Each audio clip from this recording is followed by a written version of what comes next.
Hey folks, no video for now. Just going to read what's on the StarCraft 2 Mapster page for StarCraft 2 Odyssey. Um, I feel awkward just reading the whole thing. Like, I shouldn't. Um, Fuck it, I'm reading it. The history of the Cardian Quadrant. Departing from Earth, millions of Terrans constituted the Second Exodus about 10 years after the exile of the dissidents who'd come to crash land on the Kapuru sector. The members of the Second Exodus eventually arrived at the Cardian Quadrant, where they started expanding and thriving, colonizing the Earth-like planet of Parja, and declaring it the capital world. The quadrant became theirs. Over the decades, backwater planets and moons became increasingly aggravated with the burdening taxations implied by the commerce guilds of Parja. Unable to sustain those taxations, the colonists abandoned the Parsian collective, and settled on remote and poor systems where Parja had no interests. There, they took the name the Exadian clans.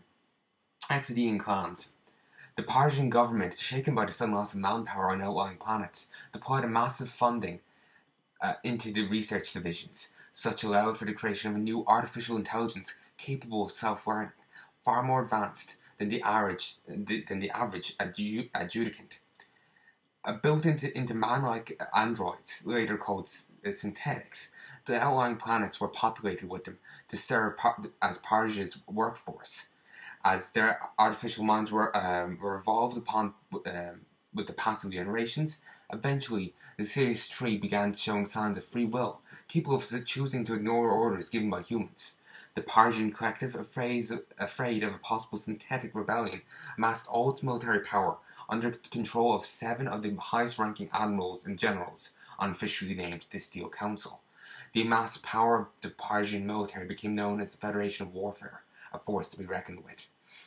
To their surprise, the synthetics did not wish ill upon humanity, instead chose to leave Parsian-controlled space, much like the Exadian clans had done decades before. They were never heard from again. Fearing that they would one day change their minds, or the possibility of an invasion by the Exadian clans, Parsia kept expanding the Federation of Warfare and forbade the research into artificial intelligence, and even the use of adjudicants. I think I'm saying that wrong. As the decades went by, Persia outgrew itself in power and economy, but also in greed. The unforgivable event, later named the Powering Strife, led the Federation of Warfare into detaching itself from Persia and declaring independence under the command of Admiral Cassius Rourke, who took the mantle of Grand Marshal, head of the Steel Council and Supreme Commander of the economy. Of the Federation. The Persian collective, aware of the threat that the Federation posed, began sinking its economy into buying loyalty of some of the Federation's divisions and commanders, and even hiring mercenaries and mercenary armies from the Exadian clans. The forces clashed, and the Powering Wars lasted for 5 years, and ended with the troubled invasion, but the inevitable fall of Persia. At the post-war peace treaty of 2488, it was determined that the surviving Persians would be restricted to their crumbled planet in agreement that the Federation would never again set foot there. As the Federation warfare became the unchallenged power in the Cardian Quadrant, 10 years of peace flourished. On the 23rd of March 2498, the miners of Planet Duros 3 began a rebellion against Federation warfare for the deplorable conditions they were set to work on. Now, less than 48 hours later, the peacekeeping battlecruisers Heimdall and Pegasus arrive at the planet with orders to restore control. So there you go. I wasn't actually wrong about the synthetics and all that. I'd been listening to SFD Bree's thing on some, I think it was Asimov's books, and since it has robots and whatnot in it, I was getting concerned I was confusing the two. or maybe with some other sci-fi basically confusing them from any other stage. So at least now we know some of the backstory that hasn't been told in the campaign yet. I'm sure this will be mentioned at some stage. It seemed weird, just like AI with free will just floating around somewhere. It just seems like the thing we'll inevitably encounter, if you get me. Same with the Exidian clans. So anyway, let me just check something here. I have an OCD kind of habit of there's a button on the top of my screen that related to the recording. I have to keep pressing it until it goes to like 5 seconds, 10 seconds, anything like that, to make sure it's recording, because I'm paranoid it actually isn't. So I'm gonna cut this. I'm gonna cut the screen back in here. So 1 sec. Hey folks, at the back. I've tried not to sneeze. Okay, watch replay. At least this way I'll be able to save.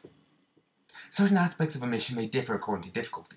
When trying to complete the bonus objective, time it between attack waves. Yeah, in normal difficulty, at least on this level, there's 2 vehicles you have to find. There may be more on hard, or the vehicles may give you less of a bonus. Or whatever.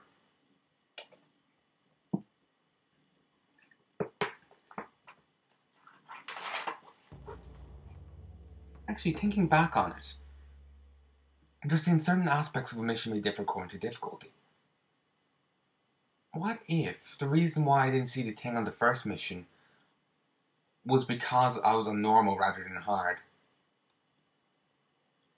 I know. Maybe it was just added in later, after I tried to play through it. Actually, here's the thing for you. You know, in my WoW Let's Play, I played, I ran Heimel a ton of times. Apparently, I actually didn't see the final boss. I'll be talking about this in my WoW Let's Play as well, but basically, in Heimel, the final boss is actually Cho'Gall, but you can only encounter him on Mythic. Yeah. I forgot all about Cho'Gall. He kind of just appeared at the start of Heimel and pissed off. And he appeared once a few times throughout the campaign, Warlords of Draenor campaign, he didn't really appear enough for me to actually remember his existence. So I just ended up forgetting all about him. And so, yeah.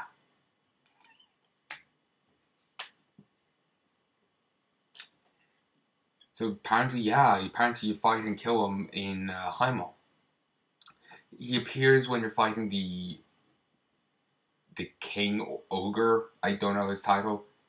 When you're fighting him, when the guy reached 5%, a ton of pale orcs spawn and start attacking your group. The boss goes immune and Cho'Gall spawns. After like 30 seconds, the boss dies and Cho'Gall becomes fightable.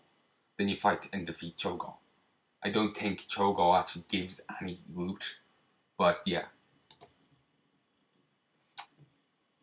Take control, start game. The reason I bring it up is it's, a difficulty changing what's happening in the game, if you get me. The Siege of Arkingston. So yeah.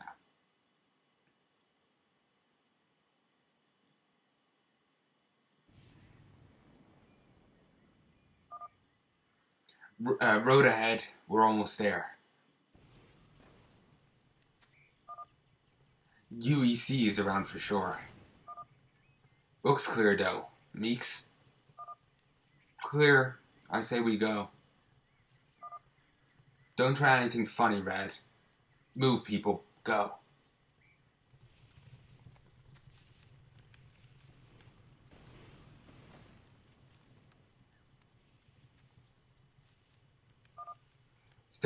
Stay sharp, soldiers.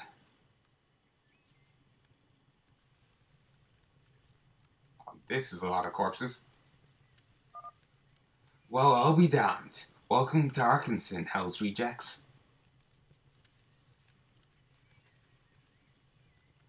Now, there's a random green circle appearing around all the different people in my squad, even when they aren't talking. I see the demise of Hell's Rejects was greatly exaggerated. Ryback, the Federation gave the Souls Ravens to you. They did. A bunch of miscreants, if you ask me. I didn't. What's the situation here? The UEC's been gathering nearby. We're expecting an attack soon. How can my guys pitch in? We're hoping Federation reinforcements will arrive any time. Perhaps your dear Heimdall might return. It's because it's a cursor. However, we've been able to determine the UEC has been placing planetary cannons. There is certain as well Federation troops. The Federation will send troops. We know at least one of the cannons isn't easily accessible. It will require Reapers, no doubt.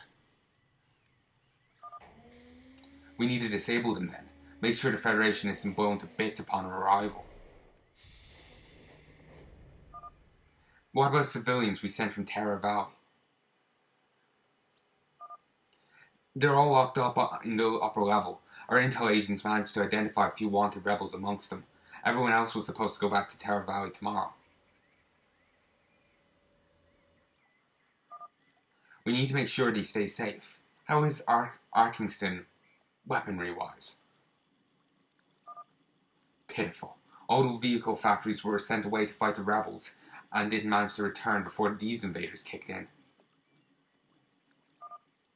How about the infantry's heavy ordnance? The production lines have been offline for weeks, sabotaged when the rebellion began. We had trucks due for today with necessary repair materials. They never got here, either destroyed or hiding somewhere. Lovely. We need to prepare for the worst. Indeed, my forces will continue to secure Arkingston while your Hell's Rejects deal with those cannons. Get to it, Mr. Harsh.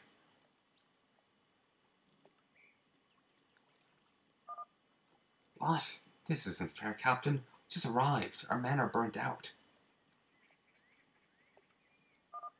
I know, Masterson, but those cannons need to be eliminated, and I don't trust Ryback with that. You clearly don't like that bloke. What's your beef with him, besides the obvious? Ryback's a company man. He'd kill his own mother if the Federation asked him nicely enough. Tyrion would throw a fit if he knew the Souls Ravens were given to him.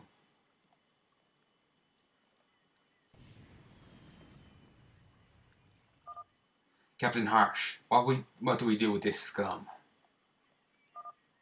Dismantle his suit and secure him in the brig.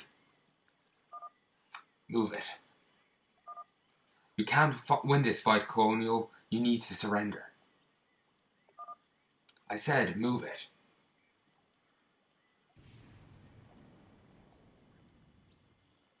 Okay, my phone just is after powering up, so I'm going to have to go check it.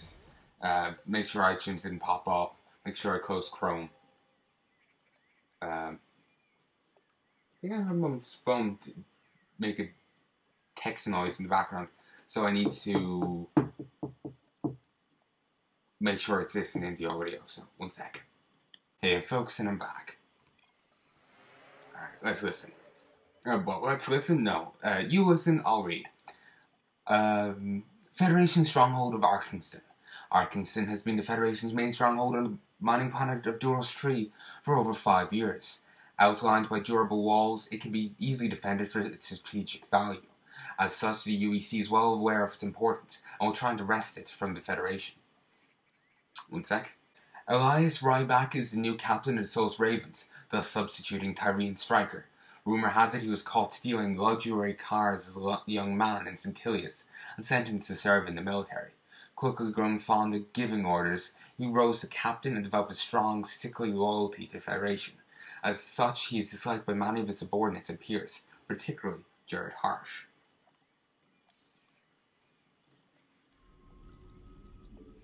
Not enough minerals. let's see. A lot of attacks are going to be coming our way.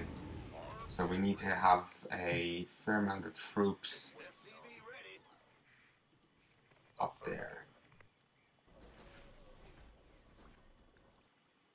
You there, there. Get in there. Yeah, just some random drop pods here. They never actually come into the base. Also, the Souls Ravens don't actually do much assistance here. They have some turrets and some guns, but they don't do much else.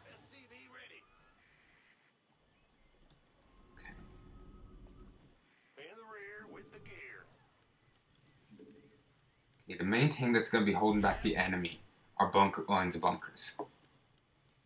Same as normal, basically. So I think the way to line up here. With the other side, I could put 2 turrets. Here I can put anti-air turrets there, but not only one here, one there. Other side, I could put 1 on either side. It's just an annoyance more so than anything else. I am actually tempted in putting them here, but I feel might be a waste of, might be bad positioning. So I'll put them on the sides.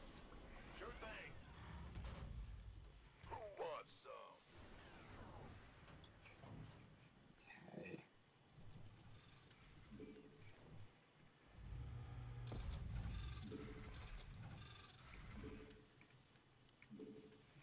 Okay. There's that. Go there.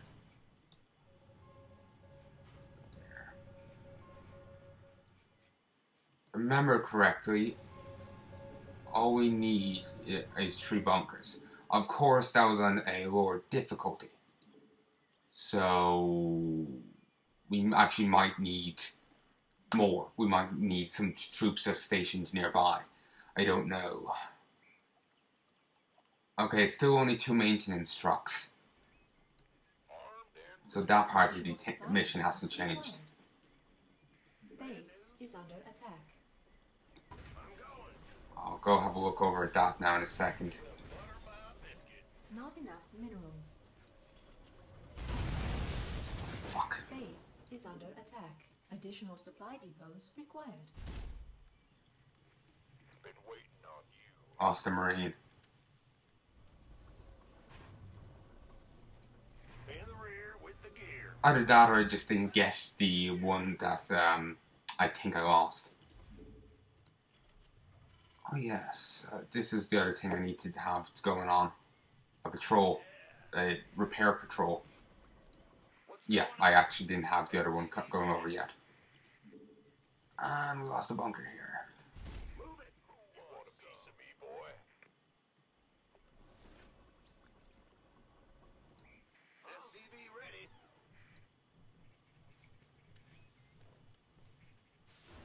Go there, patrol to there. SCV ready. Get some Marines out. This better be good. Been waiting on you. Why not? SCV ready. Alright, I need to get up a good military quickly. There's a... Well, I'll put it to you this way. They don't only attack from 2 sides. They attack from more sides than just that. Send some over there as well. I'll get them working on the geyser in a moment.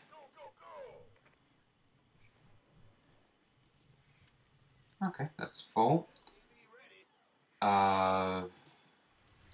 Position them over here. Base is under attack. Fuck.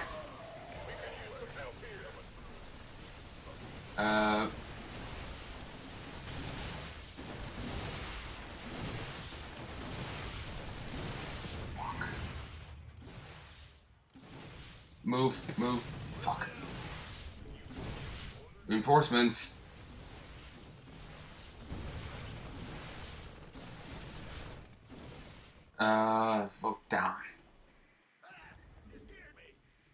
I'm going to have to put down 2 SCVs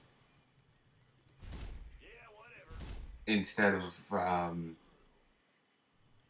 1. 1 isn't enough to hold it here, it seems.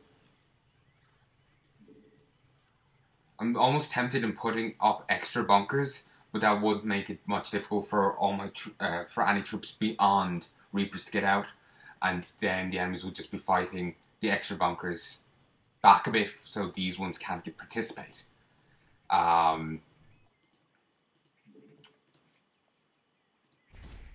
whatever. So that's an issue.